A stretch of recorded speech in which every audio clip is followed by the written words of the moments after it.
الحمد لله كفى والسلام على عباده الذين اصطفى أما بعد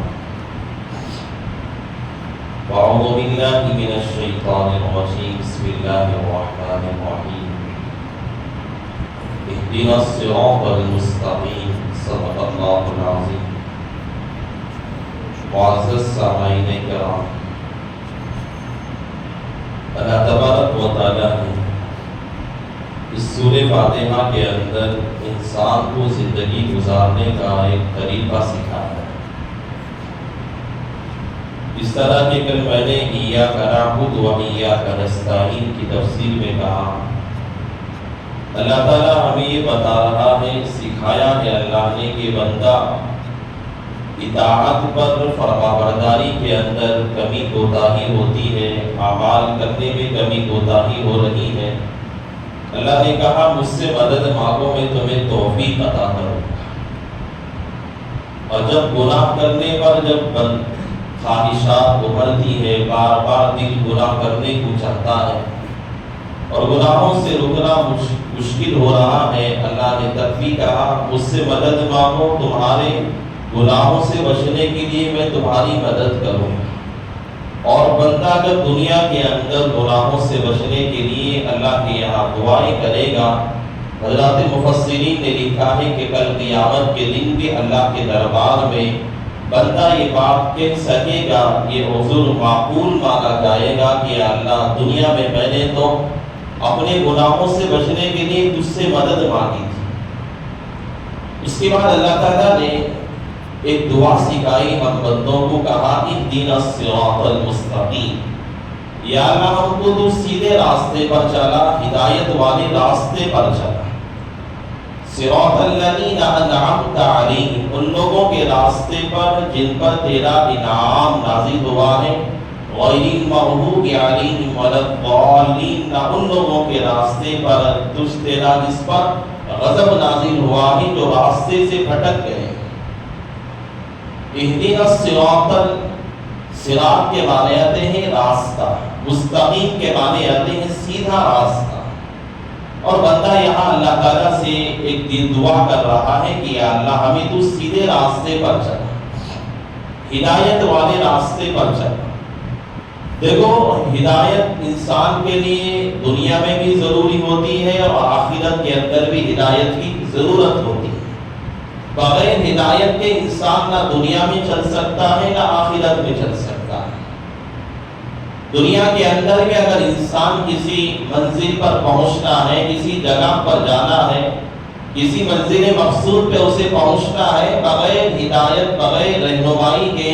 انسان اپنے مقام اپنی منزل پر نہیں پہنچ سکتا۔ جس طرح کہ کوئی بندہ ہے، اسے میسور جانا ہے اور میسور جانا اس کی اصل منزل ہے، اور بندہ میسور جائے بغیر یہ گنڈل پیٹ کا راستہ اختیار کر لے، بندہ اپنی منزل کو نہیں پہنچ سکتا، بلکہ اس کے لیے صحیح راہ صحیح راستہ اسے اختیار کرنا پڑے گا، تبھی جا کر وہ منزل مقصود تک پہنچے گا۔ اور یہاں اللہ تعالیٰ سے بندہ جو کہہ رہا ہے یا اللہ تو مجھے سیدھے راستے پر چلا، مجھے سیدھے راستے پر چلا، ایسا راستہ جس کے اندر کوئی رکاوٹیں نہ ہو، کوئی موڑ نہ ہو، اور جس راستے کے اندر کوئی کجی کوئی ٹیڑھا پن نہ ہو، بلکہ سیدھا راستہ ہو جہاں انسان اپنی منزل مقصود تک پہنچ جائے۔ محدثین نے یہاں پر اہدنا الصراط کے اندر ہدایت کے دو طرح کے معنی لیے۔ ایک ہدایت کا معنی اس طرح کے ایک معنی ہوتا ہے ہدایت کا بندے کے لیے، مثال کے طور پر میں آپ کو سمجھانے کے لیے کہہ رہا ہوں، ہدایت کا ایک معنی یہ ہے، کوئی بندہ یہ کہا کہ کسی نے آپ کو یہاں آیا مسجد عبدالعزیز کے بعد، اس نے کہا کہ بھائی یہاں مسجد ٹیپو کہاں ہے؟ اس سے پتہ پوچھا، آپ نے کہا کہ اس طرح جاؤ، سامنے لیفٹ رائٹ پھر گھومتے ہوئے جاؤ، فلاں جگہ پہ جائیں گے آپ کو مسجد ٹیپو مل جائے۔ آپ نے اسے رہنمائی کی اور پھر یہیں کھڑے کھڑے ہو کر آپ نے اسے بتا دیا کہ اس طرح جائیں کہ آپ کو مسجد ٹیپو آپ کو مل جائے۔ یہ ہے ہدایت کا معنی یہ۔ اور دوسرا معنی ہدایت کا یہ ہے کہ آپ کو کسی نے آ کر پتہ پوچھا، اپنی منزل کا مقام پوچھا، آپ نے اس کا ہاتھ پکڑا، اسے زبانی بھی سمجھایا اور اسے زبانی سمجھانے کے ساتھ ساتھ اسے اپنی گاڑی میں بٹھایا، اسے لے جا کر اس کی منزل تک پہنچا دیا۔ ہدایت کا ایک معنی یہ بھی ہوتا ہے، لیکن یہاں انسان جو اللہ تعالیٰ سے مانگ رہا ہے اہدنا الصراط المستقیم، اگر یہاں اہدنا الصراط المستقیم کی جگہ الہ کا لفظ اگر ذکر کرتے، علماء لکھتے ہیں دو مفعولوں کو اگر ذکر کرتے، جس طرح کے اہدنا الی الصراط المستقیم، یا اللہ تو ہمیں سیدھے راستے کی طرف رہنمائی فرما، یہ معنی ہوتا ہے، یعنی اس طرح سیدھا راستہ ہے بس وہ دکھا دے، جس طرح کہ کوئی بندہ کسی آدمی کی منزل کی طرف اپنی جگہ کھڑے ہو کر بس زبان سے اسے رہنمائی کر دے۔ یہاں پر اگر اہدنا الی الصراط المستقیم اگر اللہ ذکر کرتا تو اس کا معنی یہ ہوتا کہ یا اللہ تو مجھے سیدھے راستے کی طرف جو ہے رہنمائی کر دے، بتا دے، میں خود چلا جاؤں۔ اگر بندہ اگر کسی مقام کی طرف اگر رہنمائی کیا بس زبانیں، جس طرح کہ کوئی کنڈل پیٹ جانا ہے، کسی نے اگر راستہ پوچھا آپ نے بتایا، ایسا بھی ہو سکتا ہے زبانی بتانے پر انسان اپنی منزل پر پہنچنے سے پہلے بھٹک سکتا ہے۔ بس زبانی بتانے سے بعض مرتبہ انسان مغالطے میں آ کر کہ لیفٹ جانے کی جگہ رائٹ کے راستے میں گھس جائے گا، اپنی منزل کو صحیح طور پر نہیں پہنچ سکتا۔ اس لیے اگر یہاں اللہ یہ کہتا اہدنا الی الصراط المستقیم تو یہ معنی ہوتا کہ اللہ سے بندہ یہ کہہ رہا ہے کہ یا اللہ تو مجھے سیدھے راستے کی طرف رہنمائی کر دے، بتا دے، یہ معنی ہوتا۔ لیکن اللہ تعالیٰ نے کہا اہدنا الصراط المستقیم، بغیر الہ کے بغیر مفعولوں کے اللہ نے ذکر کیا اہدنا الصراط المستقیم، یا اللہ تو مجھے بس سیدھا راستہ دکھا مت نہیں بلکہ مجھے لے جا کے اپنی منزل پر پہنچا دے۔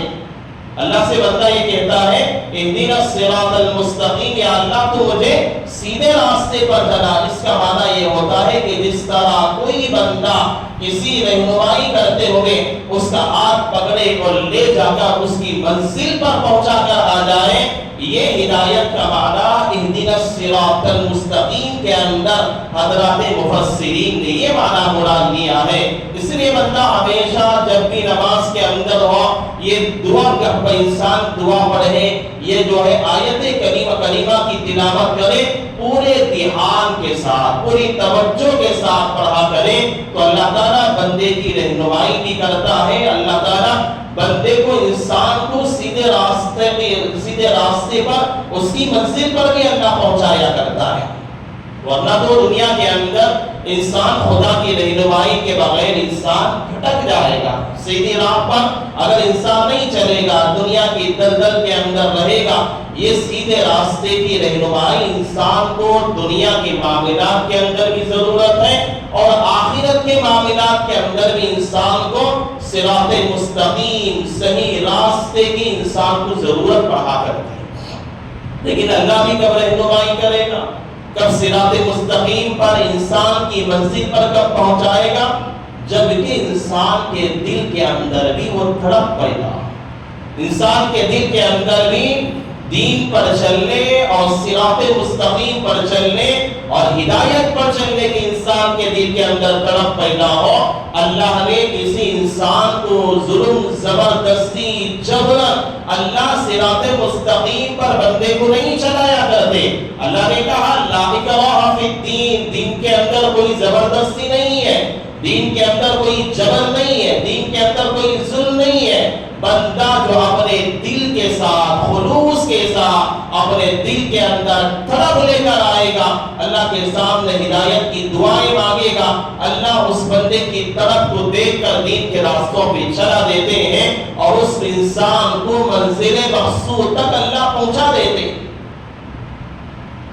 انلزمکموہا وانتم لہا کارہون، اللہ تعالیٰ نے اپنے حبیب سے کہا کہ آپ یہ چاہتے ہیں کہ ہم آپ کو دین کے اندر کاربند کر دیں جب آپ چاہتے ہی نہ، جب چیز کو انلزمکموہا وانتم لہا کارہون، اللہ نے کہا اب اس دین کے اندر آپ کو چلائیں، آپ اس ہم آپ کو اس دین کے اندر کاربن بنا دے، پابند بنا دے، اس دین پر چلنا آپ کو پسند ہی نہ ہو. یعنی اللہ تعالیٰ اپنے بندوں کو، اسی بندے کو صحیح راہ پہ چلاتا ہے اس بندے کے اندر طرف ہوا کرتی ہے. بندہ یہ چاہتا ہے میں بھی سیدھے راستے پر چلنے والا بنوں، میں بھی شریعت پہ عمل کرنے والا بنوں، میں بھی نمازوں کی پابندی کرنے والا بنوں، میں بھی اللہ سے ڈرنے والا بنوں، میں بھی اللہ کی خشیت رکھنے والا بنوں، مجھے بھی اللہ کی عقل منہ دکھانا ہے، اللہ کے دربار میں کھڑے ہونا ہے، اللہ کے سامنے اپنی زندگی کے اعمال پیش ہونے ہیں. انسان کے دل کے اندر جب طرف پیدا ہوتی ہے، انسان کوشش کرتا ہے یا اللہ مجھ سے نمازیں چھوٹ رہی ہیں، میں بھی نماز کا پابند بننا چاہتا ہوں. انسان کوشش کرتا ہے اللہ صراط مستقیم، نماز کی پابندی کی توفیق دیتا ہے. بندہ روزے رکھنے کے لیے کوشش کرتا ہے یا اللہ ہر سال میرے روزے چھوٹ جاتے ہیں. انسان کوشش کرتا ہے روزے رکھنے کی، اللہ انسان کی طرف کو دیکھ کر روزوں کی توفیق دیا کرتے ہیں. ہر سال تراویح ادا کر دیا کرتا ہے. بندہ اپنے دل کے اندر طرف پیدا کرتا ہے مجھے تراویح پڑھنی ہے، ہر سال مجھ سے تراویح ناغہ ہو جاتی ہے، مجھے پابندی کرنی ہے. انسان اپنے افعال سے، اپنے کردار سے اور اپنے دل کی طرف سے انسان اگر کوشش کرے گا، خدا بندے کو اس اعمال کی توفیق عطا فرمایا کرتا ہے. ورنہ ایسے ہی بندہ جو ہے بیٹھا رہا اور خود چاہتا ہے کہ اللہ اسے ہدایت دے دے، صراط مستقیم پر چلا دے. اللہ کہتے ہیں اپنے حبیب سے اللہ نے کہا انلزمکموہا وانتم لہا کارہون، ہم زبردستی جبرن کسی کو دین پر چلانا ہم نہیں چاہیا کرتے. جو بندہ چلنا چاہتا ہے ہم اسے ہدایت کی راہیں کھول دیا کرتے. اس لیے ہم لوگوں کو بھی چاہیے کہ دین کے اندر ہم لوگوں کو طرف پیدا کرنی چاہیے، تو اللہ تعالیٰ کی مددیں بھی نازل ہوتی ہیں اور اللہ تعالیٰ کی طرف سے راہ پر چلنے کے لیے راستے بھی ہموار ہوا کرتے ہیں. اللہ ہم سب کو عمل کی توفیق عطا فرمائے. روزوں کے مسئلوں میں ایک مسئلہ، اہم مسئلہ یہ ہے جس طرح کہ کوئی بندہ رمضان میں بیمار ہو گیا، ایسا بیمار ہوا جس طرح اگر معمولی بخار ہی کیوں نہ ہو، اگر بخار اتنا زیادہ بخار ہے، اگر روزہ رکھے گا تو بندے کو بخار بڑھ سکتی ہے. اتنی زیادہ بخار ہے یا کوئی دوسری بیماری بھی کیوں نہ ہو، اگر وہ روزہ رکھے گا بیماری کے بڑھنے کا خدشہ ہے، یا اتنا زیادہ سست ہے بندہ بخار کی وجہ سے اس سے چلنا مشکل ہے، رہنا مشکل ہے، اگر دوائی نہیں کھائے گا، ڈاکٹروں نے کہا کہ تو تیرے مرض کے بڑھنے کا اندیشہ ہے، ایسی صورت میں بندہ روزہ چھوڑ سکتا ہے، لیکن رمضان کے بعد اس کی قضا کرنی ضروری ہے. ایک تو یہ ہے نوجوانوں کا مسئلہ جسے اللہ نے صحت کی عطا کی ہے، یہ مسئلہ یہ ہاں جن کے لیے شریعت نے روزوں کو معاف کر دیا، جن کے لیے صدقہ فطر کفارہ اللہ نے رکھا ہے، وہ ایسے لوگ ہیں جو بڑھاپے کی حالت میں پہنچ چکے ہیں، اتنے بوڑھے ہو گئے یا اتنی بوڑھی عورتیں ہو گئی ہیں جن کے پاس روزے رکھنے کی طاقت نہیں، بالکل جو ہے مریض ہو گئے ہیں، بالکل بستر فراش بن چکے ہیں، جن کے اندر روزہ رکھنے کی بالکل طاقت ہی موجود نہیں ہے، طاقت ہی نہیں ہے روزہ رکھنے کی. ایسے بوڑھے لوگوں کے لیے یا ایسے لا علاج مرض والوں کے لیے شریعت نے کہا کہ روزے تک چھوڑ سکتے ہیں، لیکن ہر روزے کے بدلے میں ایک فدیہ صدقۃ الفطر، جس طرح کہ ہم عید کے موقع پر ادا کیا کرتے ہیں، اس طرح ہر روزے کے بدلے میں ایک صدقۃ الفطر اس سے ادا کرنا پڑے. تراویح کے مسئلے میں ایک مسئلہ یہ ہے، ہماری بعض لوگوں کی عادت یہ ہے کہ ایک تراویح یہاں پڑھا، دوسرے دن دوسری مسجد میں پڑھا، تیسرے دن تیسری مسجد میں پڑھا، جانتے بوجھتے یہ ہے ہمارے یہاں اس طرح کا عمل ہوتا ہے، وہ مسجد میں کیسا پڑھ رہی دیکھیں گے، وہ مسجد میں کیسا پڑھ رہی دیکھیں گے. یہ سارا طریقہ بالکل غلط ہے. دیکھو قرآن سننا یہ الگ سنت ہے، تراویح کا پڑھنا یہ الگ سنت ہے. یہاں ایک دن پڑھیں گے، وہاں الگ پارا، وہاں الگ پارا، کوئی 1.5 پارا پڑھنا ہے تو آپ کی جو آگے پیچھے ہو سکتا ہے. اس لیے فقہاء نے کا یہ لکھا ہے کہ بندہ جہاں پہلے دن تراویح کو شروع کیا ہے، مکمل قرآن مجید کے مکمل ہونے تک اس کے لیے بہتر اور افضل یہی ہے کہ اسی مسجد میں نماز پڑھا کرے، اسی مسجد میں تراویح کو مکمل کر کرنا چاہیے. ایک دن اس کے مسجد میں، ایک دن وہ مسجد میں اس طرح گھومنا پھرنا یہ بالکل صحیح نہیں ہے، بالکل غلط بات ہے. اللہ ہم سب کو عمل کی توفیق نصیب فرمائے. روزے کی نیت کر لیں. بصوم یوم نویت فتقبل منی. اللهم صل على سيدنا مولانا محمد وبارك وسلم. ربنا آتنا في الدنيا حسنة وفي الآخرة حسنة وقنا عذاب النار. ربنا ظلمنا أنفسنا وإن لم تغفر لنا وترحمنا لنكونن من الخاسرين. جزا الله عنا محمدا ما هو أهله صلى الله عليه وسلم. سبحان ربك رب العزة عما يصفون وسلام على المرسلين والحمد لله رب العالمين.